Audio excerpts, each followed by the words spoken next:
So lately I've been taking pictures of something that looks like it's broken or undesirable, dirty in some way. I don't want to go into Photoshop where I manipulate the image. I just want to take the available light and color that's there and see if I can make this undesirable image look desirable. So I just keep on going and playing with the colors until it's desirable to me.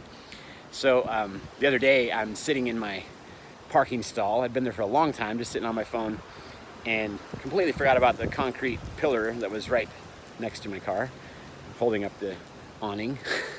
And I just ambitiously pulling out of my stall. It was right there in my blind spot, and I hear this big old crunch. I stop it millimeters before the door gets caved in also. And I had the thought, you know, instead of changing out this fender, instead of just replacing it, what if I did the same kind of a thing and I went to Gene Chambers is our hot rod artist at the Monarch, and I knew that he and I could come up with something if we put our heads to it. And so we came up with this idea for a fractalized butterfly representing newness and leaning into new life, being willing to say, yeah, I'm willing to go through these things because I want metamorphosis, I want transformation, I want to lean into the new instead of giving allegiance to all my head stories of past and future as if they're more accurate than the potential I have right now of doing anything I want to, being any kind of being I want to be, leaning into life and saying, hey, what do I want this story to look like now? I'm in full control.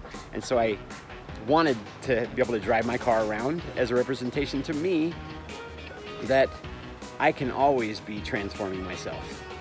And I don't need to look at something that is supposedly broken and see it in a broken way. I used to see myself as broken, and I no longer do. I see myself whole.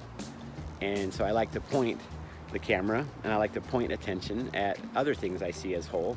And I found that I enjoy very much helping other people see how beautiful I see them. I thought it'd be fun to share and give a big shout out to my friend Gene Chambers, who I am extremely grateful for and love co-creating with him at the Monarch, along with all the other amazing artists that are there. I hope your present moment is beautiful.